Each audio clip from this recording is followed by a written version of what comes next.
कितना आपको लगता है कितना फायदा उससे होगा लेडीज को, जैसे ये मैरिज असिस्टेंस को बढ़ा दिया गया, फ्री राइडशिप होगी, कितना फायदा होगा?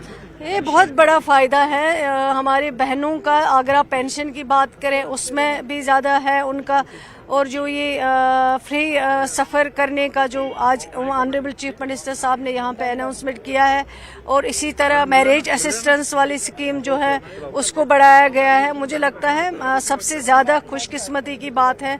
और मैं ऑनरेबल चीफ मिनिस्टर साहब को मुबारकबाद देना चाहती हूँ जो उन्होंने इतने बड़े कदम उठाए और इतने जो जिसकी ज़रूरत थी वक्त की वो फैसले आज यहाँ पे किए हैं। तो मुझे लगता है एक हौसला अफजा कदम है ये जो आज उठा। क्योंकि आप लाइव पे हैं इस टाइम हमारे चैनल के साथ, हम आपसे जानना चाहेंगे कि जो बड़ी बड़ी चीजें हुई हैं, चाहे एग्रीकल्चर हो, हॉर्टिकल्चर हो, हेल्थ हो, बहुत सारी, इसमें मोटा मोटा हर एक सेक्टर के बारे में अगर आप बात करें, हेल्थ सेक्टर को सबसे ज़्यादा इम्पोर्टेंस दी गई है, एजुकेशन सेक्टर को, क्योंकि ये ज़रूरत है। अगर आप हेल्थ सेक्टर को बेहतर कर पाएंगे तो आपकी सेहत अच्छी रहेगी, आपका कामकाज अच्छा रहेगा, आपकी जो जम्मू कश्मीर के लोग हैं उनको सेहतमंद रहेंगे, वो मुझे लगता है हौसला अफजा कदम है। उसी में एजुकेशन डिपार्टमेंट की बात करें, एग्रीकल्चर, हॉर्टिकल्चर, और जो हमारे स्किल्ड ट्रेनिंग के जो सेल्फ हेल्प ग्रुप्स हो, चाहे लाडली बेटी की बात हो, चाहे और एक जो स्कीम चल रही है लखपति दीदी की बात हो, काफ़ी कुछ इंशाल्लाह दिया गया है। तो अब इस पे काम करने की ज़रूरत है। लोगों दो चीज़ है, रिक्रूटमेंट ऑफ जॉब्स, रिक्रूटमेंट जो है अनएम्प्लॉयड के लिए, और डेली वेजर्स के लिए, उनके लिए क्या आपको लगता है कि थोड़ा नाउम्मीदी है? नहीं, कोई नाउम्मीदी नहीं है, ये तो शुरुआत है। इंशाल्लाह आगे वोकेशनल ट्रेनिंग होगी, इसमें सब कुछ होगा, लेकिन आगे जो करना होगा, जो बच्चा होगा कुछ सरप्लस वो भी किया जाएगा आगे अगर कहीं पे कुछ रहा है। लेकिन मैं समझती हूँ कि ये खुशकिस्मती की बात है जो आज ये फैसले हुए हैं, बहुत हौसला अफजा। जरा थोड़ा आपको कितना लगता है बूस्ट, कितना इकोनॉमी को कितना बूस्ट मिलेगा? बहुत ज़्यादा। और मैं चीफ मिनिस्टर साहब को मुबारकबाद देना चाहती हूँ जो इन्होंने ये बहुत बड़ा कदम आज उठाया, जिसमें इतना कुछ जो है जम्मू कश्मीर के लोगों के लिए रखा गया। शुक्रिया। तो ये थी सकीना इतू। अब हम कोशिश करते हैं यहाँ पे तारीख ना चाहती हैं कि उन्होंने हर एक तबके का ख्याल रखा है, इकोनॉमी को इससे बूस्ट मिलेगा, चाहे वो युवा हो, चाहे वृद्ध पेंशन की बात हो, महिलाओं को फ्री सौगातों की बात हो, चाहे बस में मुफ्त सफर, ये वो तमाम घोषणाएं हैं जो मुख्यमंत्री उमर अब्दुल्ला ने अपने बजट भाषण में की हैं। और आगे हम इस पर विस्तार से चर्चा करेंगे, इसका एनालिसिस भी करेंगे, कुछ मेहमान भी हमारे साथ जुड़ेंगे, और किस तरह से 7 सालों के बाद जम्मू कश्मीर का जो ये बजट पेश हुआ है इसे किस तरह देखा जाए, जम्मू कश्मीर की इकोनॉमी में इस बजट का कितना योगदान रहने वाला है, यह भी देखना महत्वपूर्ण रहेगा। और लगातार इस बड़ी खबर पर नजर बनी हुई है। मुख्यमंत्री उमर अब्दुल्ला अपना बजट पेश कर चुके हैं, इस पर अब चर्चाओं का और प्रतिक्रियाओं का सिलसिला जारी रहेगा, इस पर भी नजर टिकी हुई रहेगी। एक छोटे से ब्रेक के लिए हम यहां रुक रहे हैं, आप जल्द हाजिर होंगे, आप बने रहिए हमारे साथ। ये पब्लिक डिमांड को आइंदा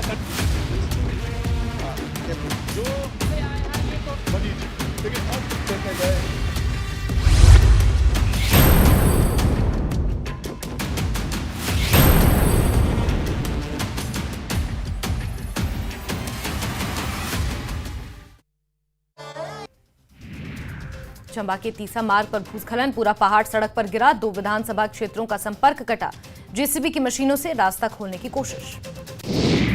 जम्मू में डिप्टी सीएम सुरेंद्र सिंह चौधरी के खिलाफ भारतीय जनता युवा मोर्चा कार्यकर्ताओं ने प्रदर्शन किया, महाराजा हरि सिंह को तानाशाह बताने पर विरोध जताया। कठुआ में बीजेपी ने किया विरोध प्रदर्शन, महाराजा हरि सिंह को लेकर उप मुख्यमंत्री सुरेंद्र चौधरी के बयान को लेकर किया प्रदर्शन, कहा महाराजा का अपमान बर्दाश्त नहीं। हिमाचल में एडवोकेट अमेंडमेंट बिल का विरोध जारी, मगर काम पर लौटेंगे वकील, कल शिमला में हाई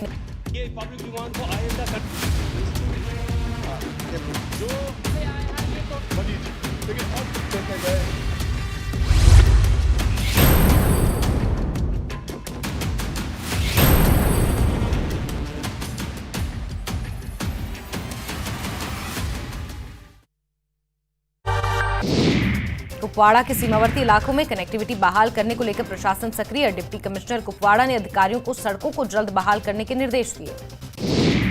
बानिहाल काजीगुंड 4 लेन टनल में हादसा, रात को सुरंग में कई ट्रकों में हुई टक्कर, एक के बाद एक कई ट्रकों की जोरदार टक्कर, हादसे में एक ट्रक ड्राइवर की मौत, पंजाब के पल्लीपुरा का रहने वाला था ड्राइवर।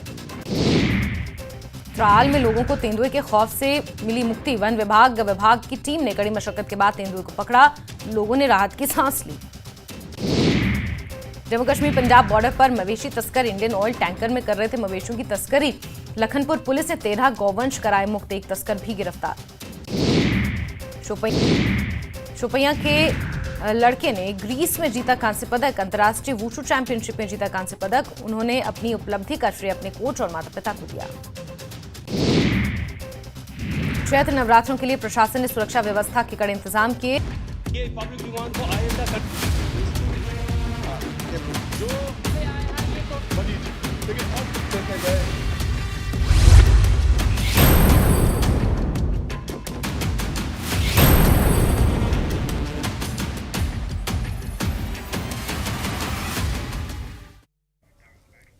तो लंबे इंतजार के बाद 7 सालों के बाद जम्मू कश्मीर का बजट पेश कर दिया गया है। सीएम उमर अब्दुल्ला ने बजट पेश किया और इस बजट में कई ऐलानात किए गए हैं। कई अहम सेक्टर्स की बात कर लेते हैं। एजुकेशन सेक्टर की, हॉर्टिकल्चर सेक्टर की, टूरिज्म सेक्टर की, और इसके अलावा अगर बात सेहत सेक्टर की करें तो इसके लिए कितने फंड्स मुख्तस किए गए हैं, एक एक करके आपको बताते हैं।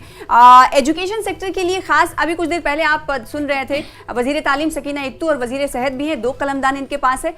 इन्होंने कहा कि हर तरह से हर आवाम को कहीं ना कहीं राहत देने की कोशिश की गई है। तो ये कहा जा सकता है कि एनसी सरकार में जो सभी नेता हैं वो तो अपने बजट को अच्छा ही बताएंगे। अब धीरे धीरे अपोजिशन पार्टियों का रिएक्शंस भी आना शुरू हो जाएगा। अपोजिशन पार्टियों का रिएक्शन देखने वाला होगा कि वो क्या कुछ इस बजट पर अपनी राय रखते हुए नजर आते हैं। चलिए एक करके बात कर लेते हैं कि इस बजट में कौन से सेक्टर को कितना एलोकेशन मिला है, कितना रुपया मिला है। ये कहा जाए 15,000 प्राइमरी स्कूल खोले जाएंगे एजुकेशन सेक्टर के लिए। ये बड़ा फैसला है। ये सीएम उमर अब्दुल्ला ने अपने बजट के खिताब में ये बात कही। इसके अलावा एग्रीकल्चर सेक्टर के लिए, क्योंकि आपको पता है कि टूरिज्म सेक्टर के अलावा एग्रीकल्चर सेक्टर भी काफ़ी अहम है जम्मू कश्मीर के लिए। सेब के बागबानों की अगर बात करें, मेवा सनतकारों की बात करें, वो काफ़ी तादाद में इससे जुड़े हुए होते हैं। तो इन्हें राहत पहुंचाने के लिए और इनके लिए बजट एलोकेशन 815 करोड़ रुपए रखा गया है। वहीं टूरिज्म सेक्टर की बात करें, टूरिज्म सेक्टर आपको मालूम है कि रीढ़ की हड्डी शहरग माना जाता है जम्मू कश्मीर का। तो इसमें जो 390 करोड़ का प्रोविजन रखा गया है, बजट एलोकेट किया गया है टूरिज्म सेक्टर के लिए। और इसके अलावा अगर मैरिज हेल्प स्कीम की बात करें तो पहले 50,000 रुपए हुआ करता था, जिसे बढ़ाकर 75,000 रुपए अब कर दिए गए हैं। बजट की क्या कुछ खास बातें रही हैं, आइए आपको सुनाते हैं। कैजुअल वर्कर्स का हमने बार बार जिक्र हमने भी किया, बाकी पार्टीज भी करती हैं, ये लोग खुद भी इनके मेंबर्स करते थे। लेकिन वो बहस के दौरान में पता चलेगा कि क्या रीजंस हुए कि वो क्यों नहीं उसमें इंक्लूड किए गए। हमारी भी एक्सपेक्टेशन ये थी कि जो कैजुअल वर्कर्स वगैरह के रिलेटेड जितने भी इश्यूज हैं, चाहे वो कैजुअल हैं, टेम्पररी हैं, वो डेली वेजर्स हैं, उनके रिलेटेड कोई ना कोई रिलीफ उनके वास्ते शायद आएगा। नहीं आया, वो बहस के दौरान में पता चलेगा कि वो उनको बाहर रखने का क्या वजह। लेकिन बीजेपी ये कह रही है कि ये मोदी जी का लगता है, मोदी जी का विजन, जो मोदी जी की स्कीम है उन्हीं को ही गुनगुना रहे थे। अब बीजेपी को हर चीज मोदी जी क्या ही दिखेगा, तो उसमें हम क्या कह सकते हैं। अदरवाइज जो आप देख लीजिए, जो इसमें कौन सा ऐसा सोशल सेक्टर है जो टच नहीं किया गया हो। बाकी दिस इज प्योर पॉलिटिसाइजेशन कि जहाँ पे वो ये कहते हैं कि हर चीज को वो मोदी जी के साथ कनेक्ट तो क्या लगता है आपको कि जो आपका जो आगे की जो है इस बजट से ग्रोथ कितनी मिलेगी इकोनॉमी को? उन्होंने उसके ऊपर परसेंटेज दी है कि इकोनॉमिक ग्रोथ का कितना परसेंट है। इसको आज के बजट को जो कल इन्होंने जो इकोनॉमिक सर्वे रिपोर्ट जो पेश की थी, it has to go in consonance with the economic report, economic survey report. तो दोनों डॉक्यूमेंट्स को पढ़ने के बाद, स्टडी करने के बाद ही एक्चुअल पिक्चर सामने आती है। तो बीजेपी जिस तरह से बात करती है उसमें तो कोई दम नहीं है आपको लगता है? वो तो रिटॉरिक्स है, हमेशा उनकी बात में रिटॉरिक्स ही आता है। उनकी अपनी मजबूरी हो सकती है, वो सिर्फ हर चीज को वो मॉडिफाई करना चाहते हैं या ग्लोरीफाई करना चाहते हैं अपने कामों को। बाकी ठीक है, उनका अपना फील्ड है, उनका अपना तरीका है, हमारा अपना तरीका है। जब उमर साहब ने बजट शुरू किया तो उन्होंने स्टेटहुड की बात की, तो जो मेन उनका थ्रस्ट था स्टेटहुड जब शुरुआत की। देखिए, मैंने पहले भी बताया है कि ना ये कांग्रेस का मामला है, ना नेशनल कॉन्फ्रेंस का मामला है, ना ये बीजेपी का मामला है स्टेटहुड को लेके। ये यहाँ के 1 करोड़ लोगों का मामला है। जो हक रखते हैं स्टेटहुड का, तो स्टेट की बजट प्रेजेंटेशन में अगर स्टेटहुड की बात आती है तो वो if it is presented by the National Conference leader doesn't mean कि it is for National Conference. If it is supported by the Congress leader, doesn't mean that it is only for the Congress leaders. ये 1 करोड़ लोगों के, more than 1 करोड़ लोगों की जो है इज्जत और वकार का मामला है. न्यूज़ 18 से बात करने के लिए शुक्रिया. तो तारिक हमीद करा थे और यहाँ पे कुछ और लोगों से हम बात करने की कोशिश करेंगे जो यहाँ पे हैं, जो MLAs आए हुए हैं, उनसे बात करने की कोशिश करेंगे और जानने की कोशिश करेंगे कि क्या इनकी सोच है इस पर.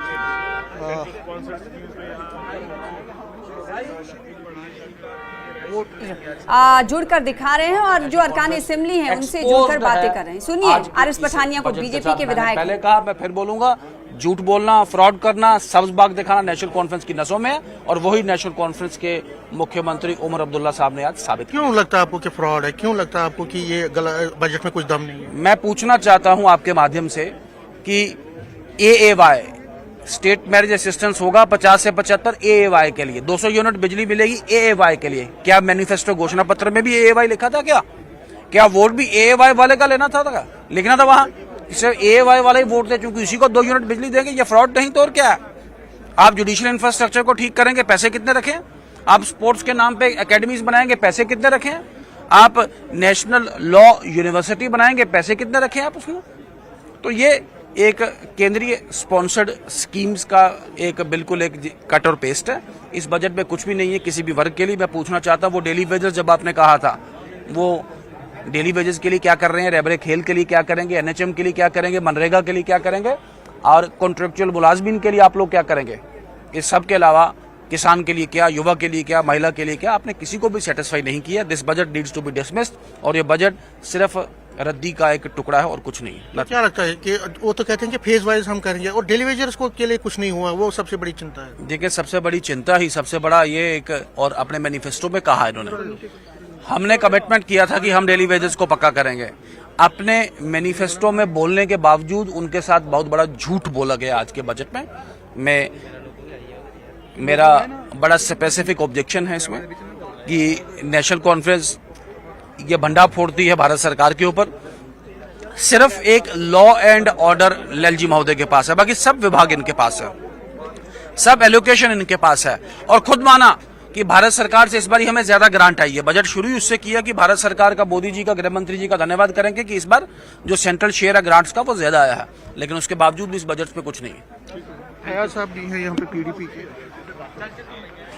पहले आप बड़ा बयान सुन रहे थे आरिफ पठानिया, बीजेपी विधायक हैं. इन्होंने सीधे तौर पर कहा कि बजट जो है वो सिर्फ और सिर्फ कागज का टुकड़ा था, इस बजट में कुछ नहीं था. और साथ ही साथ उन्होंने NC सरकार को कहीं ना कहीं धोखा देने का आवाम को इल्जाम लगाया. उन्होंने सीधे तौर पर बड़ा इल्जाम लगाया कि जब चुनावी तशहीर में ये गए तो इन्होंने वादा कुछ और किया और अब जब बजट पेश किया तो उसमें वादा उस तरीके का नहीं जो किया गया था, यानी वफा उस तरीके से नहीं की गई जो वादा किया गया था.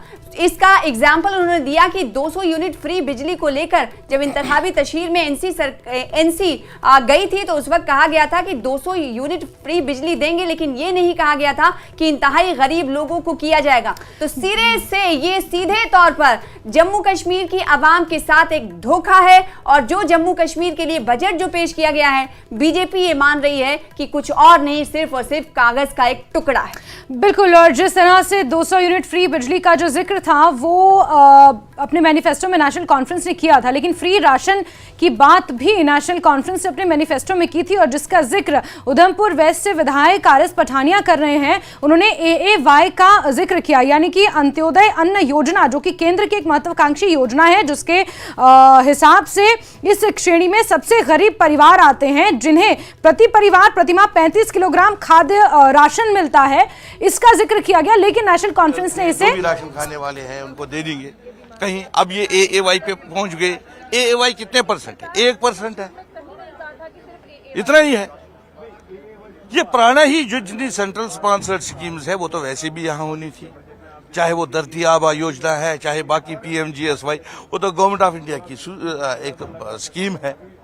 नया जो हमें उम्मीद थी कि ये सरकार आज जो इन्होंने अपने मैनिफेस्टो में रखा था, डेली वेजर्स को परमानेंट करने की बात होती, यहाँ पे जो डिलीवरीजर्स के परमानेंट करने की बात होती, या बाकी यहाँ पे जो इन्होंने 12 सिलेंडर की बात की थी, या इन्होंने जो 3,000 रुपया जो है इनको देने की बात की थी, जो विडोज है, बाकी इनको जो पेंशन, तो उसका कहीं जिक्र नहीं था।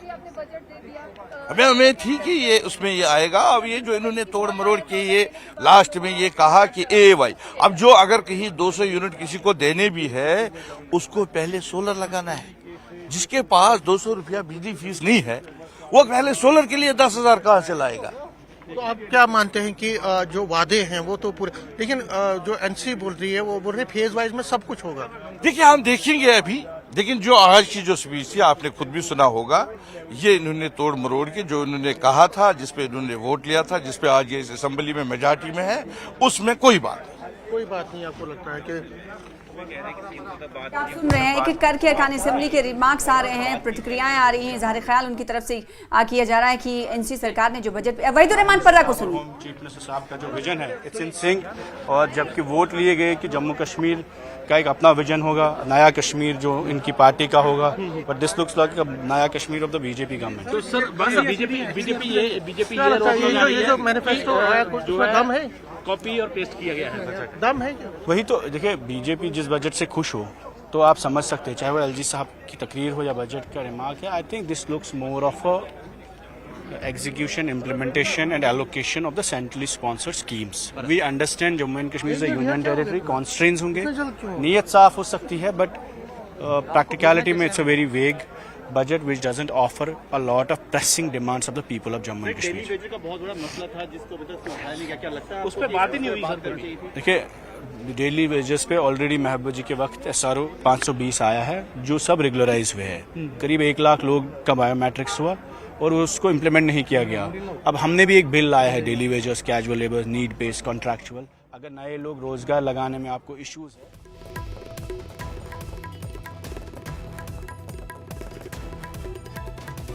मिनिमम वेजेस एक्ट लगता है, तो government should use its own minimum wages act to give wages to its own daily wagers. उसके हिसाब से जो शख्स आज सरकार के साथ एसेंशियल सर्विस में, PHE, irrigation, health department, these are essential departments, जिनकी वजह से आपकी एम्बुलेंस चलती है, पब्लिक हेल्थ इंजीनियरिंग चलती है, हेल्थ डिपार्टमेंट चलता है, एम्बुलेंस चलती है। ये महकमे सबसे अहम है। जब इनकी खुद की परेशानियां, सेहत खराब होगी, इनको 200-200 रुपया, 300-300 रुपया आप महीने में देते हैं कभी, अगर मर्जी आई, तो I think there is a pressing demand to address. This is about restoring dignity, it's not the salaries of daily wagers. Daily wager कोई बिकारी नहीं है। 1 लाख लोग पिछले 20 साल से, 30 साल से सरकार के लिए काम करते हैं और उनकी फैमिलीज डिस्टर्ब है, उनके बच्चे डिस्टर्ब होते हैं, वो रिटायर हो रहे हैं, उनको कोई बेनिफिट नहीं मिल रहा है। They don't even have the proof that we have served for the government of Jammu and Kashmir. उस कंसर्न को नज़र में रखते महबूबा जी जब चीफ मिनिस्टर थी, तब SRO 520 लागू किया गया। That SRO regularized their services and also acknowledged their services. So this is about dignity, this is about the financial stability and job security of daily wages. I think that was the most pressing demand which this government should have addressed and included in their budget. शुरू किया तो उन्होंने statehood की बात की। अच्छी बात है, हम भी उनके साथ स्टेटहुड में, और उसके साथ साथ जो स्पेशल स्टेटस है, मेन इशू, उस पर भी हम चाहते हैं मुसलसल फाइट करते रहे। वी अंडरस्टैंड कि हो सकता है इस बजट की नीयत साफ हो, बट इसमें मेन जो प्रेसिंग इश्यूज है वो कहीं ना कहीं मिसिंग है।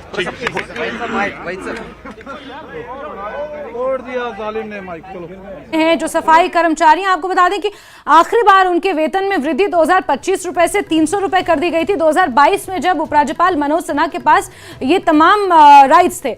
लेकिन अब ये सबसे ज्यादा प्रेसिंग डिमांड, वहीदुर रहमान पर्रा ने कहा कि ये टसिंग इश्यूज थे जिन्हें ये सरकार एड्रेस नहीं कर पाई, चाहे वो राशन देने की बात हो, 10 किलो राशन प्रति व्यक्ति देने की बात हो, AAY का जिक्र किया। लेकिन जब नेशनल कॉन्फ्रेंस अपना मैनिफेस्टो लेकर आई थी तो उस वक्त उन्होंने मेंशन नहीं किया था AAY यानी कि अंत्योदय अन्न योजना, जिसमें बहुत गरीब परिवार आते हैं। इस बात का जिक्र नेशनल कॉन्फ्रेंस ने अपने मैनिफेस्टो में नहीं किया था। उन्होंने फ्री राशन का जिक्र जरूर किया था, फ्री बिजली का जिक्र उन्होंने जरूर किया था, लेकिन उसका पैरामीटर, उसका क्राइटेरिया उन्होंने नहीं बताया था। जो उन्होंने बजट में बताया, इसको लेकर कहीं ना कहीं जो विपक्षी पार्टियां हैं वो आवाज बुलंद कर रहे हैं। इसके अलावा अगर एम्प्लॉयमेंट की बात की जाए तो एम्प्लॉयमेंट के सेक्टर में वेकेंट पोस्ट को भरने के लिए रिक्रूटमेंट एजेंसीज के जरिए ये भर्तियां की जाएंगी। मिशन युवा लॉन्च करने का जिक्र उन्होंने किया। वुमेन एंटरप्रेन्योरशिप को बढ़ावा देने की बात की, साथ ही साथ सेल्फ हेल्प ग्रुप्स को भी एनकरेज करने का बात उन्होंने कही। फारूक अब्दुल्ला क्या कुछ कह रहे हैं, सुनते हैं। कवर किया है, यहाँ के एजुकेशन सेक्टर को कवर किया है, हेल्थ सेक्टर को कवर किया है, टूरिज्म सेक्टर को कवर किया है, कोई भी सेक्टर छोड़ा नहीं गया। जो पॉवर्टी लाइन से नीचे हैं उनके बारे में भी सोचा गया है, उनके लिए भी किया गया है, और पावर सेक्टर के लिए किया गया है। बहुत अच्छी बात है। और राशन वगैरह सबके लिए मैं समझता हूँ कोई भी हिस्सा नहीं छोड़ा गया। और हम उम्मीद करते हैं कि इस बजट से लोगों को राहत मिलेगी और जम्मू कश्मीर आगे बढ़ेगा। अब्दुल्ला ने कहा कि ये बजट सभी की उम्मीदों पर खरा उतरता हुआ बजट है और सभी को इस ध्यान में रखकर ये बजट बनाया गया। ये सभी के लिए बजट है। इस बजट पर एनसी की प्रतिक्रिया सीधे तौर पर ये देखने को मिल रही है कि ये बजट वो कह रहे हैं कि सभी के लिए है। खासकर आप कुछ देर पहले उमर अब्दुल्ला की बात सुन रहे थे, रद्द-ए-अमल सुन रहे थे। उन्होंने सीधे तौर पर कहा कि जिस तरीके से हमने कोशिश की थी कि शोबे हयात से जुड़े लोगों को हम उनके अच्छी तर्ज ज़िंदगी के लिए एक अच्छा बजट बनाना चाहते हैं, तो वो ऐसा ही बजट रहा, यानी आम लोगों के लिए ये बजट रहा है। और इससे पहले आप वहीदुर रहमान पर्रा को सुन रहे थे। उन्होंने सीधे तौर पर कहा कि जो वादे किए गए थे उस पर बजट की में अक्कासी कम ही देखने को मिली और सीधे तौर पर ये कहीं ना कहीं सेंट्रल ये बजट था जो उमर अब्दुल्ला सरकार ने पेश किया। और इसके अलावा उन्होंने एक खास बात ये कही जिस पर हम लगातार जिक्र कर रहे हैं, डेली वेजर की बात। यहाँ पर ये भी इसके थोड़ा सा पीछे जाना होगा, इसलिए क्योंकि आपको याद होगा कि बजट सेशन की शुरुआत से पहले ही जम्मू कश्मीर में हमने देखा था कि सियासी रस्साकशी बहुत तेज हो गई थी, गहमा गहमी बहुत तेज थी। हमने देखा कि 3 रेजोल्यूशन लाने की बात पीडीपी ने कही थी, जिसमें से एक मुद्दा था डेली वेजेस को रेगुलराइज करने का। इसको लेकर वो मन बना चुकी है कि वो जम्मू कश्मीर के असेंबली सेशन में, बजट सेशन में वो इसे रखेंगे। इसके अलावा अल्कोहल बैन, आपको पता है लैंडलेस लोगों को उनका मालिकाना हुकूक देने को लेकर रेजोल्यूशन शामिल है। तो 3 मुद्दों में से एक मुद्दे पर एक बार फिर से घेरती हुई पीडीपी दिखाई दी कि एनसी सरकार ने डेली वेजेस के लिए कुछ नहीं किया। और आपको याद होगा 1 महीने पहले अगर थोड़ा जाएंगे तो उस वक्त हमने देखा था, हालांकि जम्मू में शिफ्ट हो चुका था दरबार मूव, और उस वक्त हमने देखा था कि डेली वेजेस से मुलाजमीन जो थे उन्होंने सख्त सर्दी में नीम बरहना होकर, कपड़े उतारकर, नीम बरहना होकर प्रोटेस्ट किया था। उन्होंने सीधे तौर पर कहा था कि डेली वेजेस से किया गया वादा वफा नहीं किया जा रहा है। तो वो भी उम्मीद लगाए बैठे हुए थे, लेकिन उनके लिए कुछ नहीं किया गया, जिस पर विपक्षी दल जो है, ऑपोजिशन पार्टियां, वो हमलावर नजर आ रही हैं। बिल्कुल, तो विपक्षी पार्टियां निशाना साध रही हैं, हमलावर नजर आ रहे हैं। लेकिन इस बीच आपको कुछ बड़ी घोषणाएं भी बताते चलें जो मुख्यमंत्री उमर अब्दुल्ला ने अपने बजट में की हैं। 1 अप्रैल से गरीबों को, नौजवानों को यहाँ पे प्रत्यक्ष अप्रत्यक्ष रूप से रोजगार मिला है। आपने तो एक व्यक्ति की भी एम्प्लॉयमेंट के लिए कोई स्कीम यहाँ पे घोषित नहीं की। आप मुझे बताइए, एमनेस्टी के लिए लोग इंतजार कर रहे थे, आप बिजली बिल्स की एमनेस्टी यहाँ पे लाएंगे, आपने उसका भी कोई जिक्र नहीं किया। आपने यहाँ पे कंट्रैक्टर्स की पेमेंट इतनी पेंडिंग है, आपने दिल्ली से तो पैसा लाया, कंट्रैक्टर्स को पैसा कब मिलेगा? सारे रोड जो है, सारे काम जो है स्टक है, होल्ड है, हेल्ड अप है, उसके लिए कुछ नहीं किया आपने। आपने यहाँ पे एक आम बेचारा जो एम्प्लॉई है अपनी जीपी के लिए वो तरसता है, उसके लिए कोई योजना नहीं लाई। आपने ओबीसी के लिए कोई योजना नहीं लाई, आपने शेड्यूल कास्ट के लिए कोई योजना नहीं लाई, आपने शेड्यूल ट्राइब के लिए कोई योजना नहीं लाई। जिस बस सेवा की आप बात करते हैं, आप मुझे बताइए रूरल एरियाज में कौन सी महिला को आप कौन सी गवर्नमेंट व्हीकल देंगे? तो ये सिर्फ जुमलेबाजी थी, ये खाली पत्र था और उस पत्र में सिर्फ और सिर्फ नरेंद्र मोदी जी की योजनाओं का बखान था। अगर आप कुछ देना चाहते, जो आपने वादे किए थे, जो लोगों को आपने जगह जगह जाके बताया था, उसमें तो मुझे कुछ नहीं दिखा। इसलिए इस बजट को हम खाली और खाली जुमलेबाजी कहेंगे, इसके अतिरिक्त कुछ नहीं। सर विकसित भारत की बात की उन्होंने कहा विकसित भारत का कार्यक्रम वो भारत आगे बढ़ाएंगे। विकसित भारत की कल्पना, विकसित भारत की संकल्पना नरेंद्र मोदी जी की है और हमने तय किया, भारतीय जनता पार्टी के एजेंडा में, भारतीय जनता पार्टी के विजन में है कि विकसित भारत 2047 तक होगा। जो भारत आज दुनिया की तीसरी सबसे सैन्य शक्ति है, जो भारत आज दुनिया की सबसे 5वीं बड़ी आर्थिक शक्ति है, उस भारत को हम विकसित भारत बनाएंगे, ग्लोबल पावर बनाएंगे और विश्व गुरु बनाएंगे। ये भारत की कल्पना जो विश्व गुरु की बनाने की है, विकसित भारत की है, नरेंद्र मोदी जी। लेकिन उमर साहब ने कहा इसी को आगे बढ़ाएंगे। बहुत अच्छा, नरेंद्र मोदी जी के विजन को बढ़ाएं, बहुत अच्छी बात है। युवाओं की बात है, युवाओं की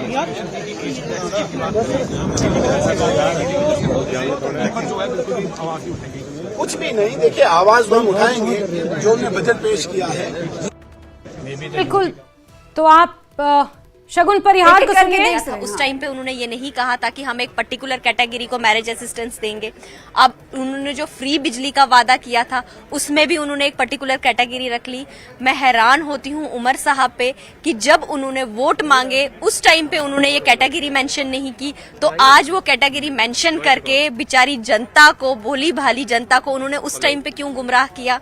आज बहुत सी पॉलिसीज के बारे में उन्होंने डिस्कस किया, लेकिन वो सारी पॉलिसीज तो सेंटर की हैं। हम उमर साहब से सवाल पूछना चाहते हैं, जो पार्टी मैनिफेस्टो में उन्होंने वादे किए थे, उन वादों के बारे में उनका क्या विचार है? उन्होंने ये भी उसमें जो बोला है कि चाहे दूर दराज के इलाकों में रोड कनेक्टिविटी हो, हेल्थ सेक्टर हो या बाकी सेक्टर्स हैं, उस पर भी उन्होंने कहा कि बहुत सारा पैसा भी दिया गया है इन सेक्टर्स पे। अब दूर दराज के इलाकों की जो सड़कें हैं उनको हम कनेक्ट कर रहे हैं प्रधानमंत्री ग्राम सड़क योजना, जो कि प्रधानमंत्री की स्कीम है, जो कि सेंट्रली स्पॉन्सर्ड स्कीम है। उसमें भी तो उमर साहब का कोई रोल नहीं है, क्योंकि प्रधानमंत्री जी ने अभी कहा था कि 250 से ऊपर के जितने भी पॉपुलेशन वाले गांव हैं उनको कवर किया जाएगा। मैं उमर साहब से आपके माध्यम से सवाल पूछना चाहती हूं कि ये सारी स्कीम्स तो सेंटर की हैं, उमर साहब ने क्या लाया अपनी तरफ से? डेली वेजर्स निराश हैं थोड़ा, उनके लिए कुछ नहीं मिला। बिल्कुल, डेली वेजर से उन्होंने वादा किया था। हमारे जितने भी यहाँ पे एम्प्लॉयज हैं उन्होंने वादा किया था, जो डेली वेजर्स हैं, हमारे वोकेशनल ट्रेनर्स हैं, हमारे NRHM वाले हैं, उनसे बहुत सारे वादे हुए थे, लेकिन उनके वादों का कोई भी जिक्र इस बजट में नहीं हुआ। मुझे अफसोस होता है कि वोट जब हमारा चुनाव प्रचार प्रसार चल रहा था उस टाइम पे वादे कुछ और थे, और आज जो बजट पेश हुआ उसमें स्कीमें सारी सेंटर की थी। अपना वो क्या दे रहे हैं? तो आप निराश है इस बजट से? बिल्कुल, हम हताश और निराश हैं इस बजट से। सेंटर अगर इस टाइम पे यहाँ पे बीजेपी की सरकार होती तो शायद ये हताशा और निराशा ना तो डेली वेजर्स को मिलती, ना PHE के एम्प्लॉयज को मिलती, ना बाकी जितने वोकेशनल ट्रेनर्स हैं उनको मिलती। लोगों के दिलों में एक उम्मीद जो है वो मोदी जी की वजह से जगती है, और मोदी जी जो है हमेशा एक विजनरी लीडरशिप के साथ जनता के हित के लिए काम करते हैं। लेकिन नेशनल कॉन्फ्रेंस का पहले से ये रूल था कि वो अपने दरवाजे तक लोगों को लेके आते हैं, फिर कोई काम करते हैं। न्यूज़ 18 से बात करने के लिए धन्यवाद। तो शगुन परिहार जी ये बीजेपी के मेंबर हैं, कह रहे हैं कि ये जो बजट है ये डायरेक्शन लेस है, इसमें कुछ भी नहीं है, और जो मोदी जी की स्कीम्स हैं, प्राइम मिनिस्टर की स्कीम्स हैं, उसी पे आगे बढ़ाया जा रहा है यहाँ जम्मू कश्मीर में भी। और नेशनल कॉन्फ्रेंस की तरफ से जो चुनावी वादे किए गए थे वो भी इसमें कहीं जिक्र उनका नहीं है। कैमरामैन चांद के साथ समीर भट्ट, न्यूज़ 18 जम्मू। शगुन परिहार के बारे में यहाँ बताएं कि तेज तर्रार रुकन असेंबली हैं और किश्तवाड़ से जीत कर आई हैं और बीजेपी की विधायक हैं, और उन्होंने अपनी बात कही। उन्होंने कहा कि सीधे तौर पर जो सेंट्रल की पॉलिसीज थी उसकी अक्कासी इस बजट में देखी गई। कुछ नया जो वादा किया गया था उमर सरकार की तरफ से, उन्होंने बजट में उन वादे को वफा करते हुए वो देखे नहीं गए। साथ ही उन्होंने कई मुद्दे उठाए। उन्होंने कहा कि रोजगार देने को लेकर क्या इन्होंने इस प्रोविजन रखा, कुछ देखने को नहीं मिला। इसके अलावा साथ ही साथ उन्होंने कहा कि कैजुअल लेबर्स, अगर डेली वेजेस की बात करेंगे, वो लगातार उम्मीद लगाए बैठे हुए थे कि हो सकता है कि इस बार 7 सालों बाद उनके दुख को, दर्द को समझा जाएगा, लेकिन इसको लेकर भी कोई इसमें वादा बजट में उनके से किया हुआ कुछ देखने को नहीं मिला, ना कुछ फैसला किया गया। इसके अलावा NHM और MSMEs की पर भी उन्होंने बात कही, और साथ ही साथ मनरेगा को लेकर बात कही कि उन्होंने उसको लेकर भी कुछ खास ऐलानात। क्या आपके कारों में वो एक अच्छी घंटी की तरह दिखा? नरेंद्र मोदी जी की तारीफ हुई तो अच्छी घंटी तो बजनी थी, क्योंकि ये सारा बखान तो नरेंद्र मोदी जी की देन जो जम्मू कश्मीर को है वही हो रहा था। मैं आपके चैनल के माध्यम से भी अब उमर अब्दुल्ला साहब के कान की घंटी बजाना चाहता हूं।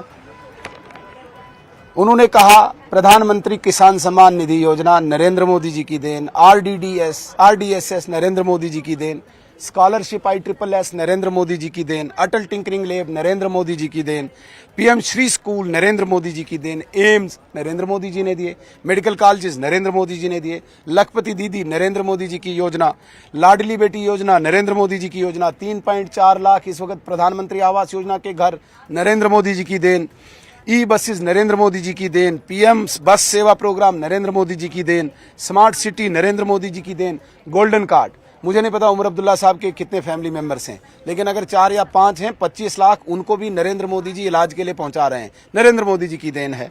हाईवेज नरेंद्र मोदी जी की देन, PM सूर्य ऊर्जा योजना नरेंद्र मोदी जी की देन, अमृत नरेंद्र मोदी जी की देन, जल जीवन मिशन नरेंद्र मोदी जी की देन, एयरपोर्ट एक्सटेंशन नरेंद्र मोदी जी की देन, 90,000 self help group Narendra Modi ji की देन। आपने दिया का दिया आपने, मैंने जो सुना उन्होंने कहा कि 10 किलो राशन किसके लिए, AAY, 200 यूनिट बिजली AAY, मैरिज असिस्टेंस AAY।